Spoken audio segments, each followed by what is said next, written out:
আমরা নির্বাচনে 12 তারিখে ভোটের মাঠে সকলকে সুসংগঠিত গিয়েছি।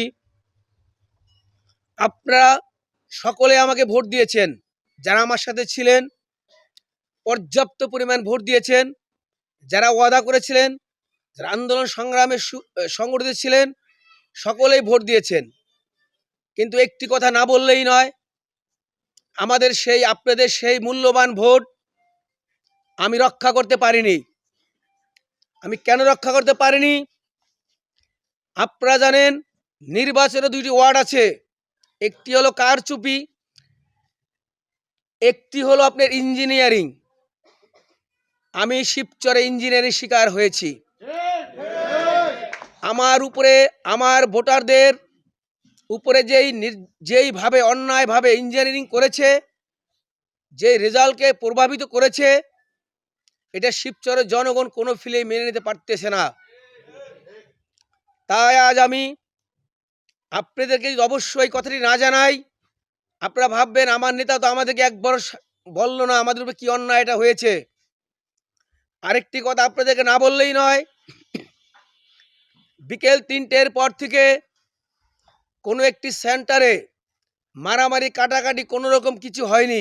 আপনারা জানেন প্রশাসন আচমকাভাবে 3টার পর থেকে বিকেল 4:30টায় ভোট শেষ, 4:30 5টা পর্যন্ত কোনো সেন্টারে কোনো একটি লোককে দাঁড়াইতে দেওয়া হয় নাই।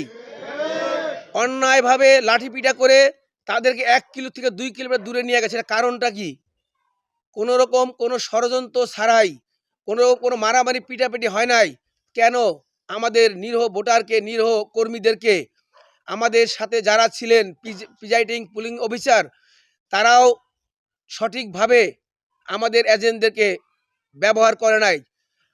প্রত্যেকটি প্রিজাইডিং অফিসার যারা ছিলেন আপনারা জানেন তারা সকলে একটি দলের গোষ্ঠীর, সকলেই একটি জামাতপন্থী ছিলেন। তারা কেউই হাই স্কুলের হেডমাস্টার ছিলেন না, কলেজের প্রফেসর প্রিন্সিপাল ছিলেন না। নীল নকশাটা ছিল গভীর। এই নীল নকশায় আপনারা শিবচরবাসী শিকার হয়েছি আমি। তাই আপনাদের কাছে আমাদের অনুরোধ, আপনারা কেউই ভেঙে পড়বেন না।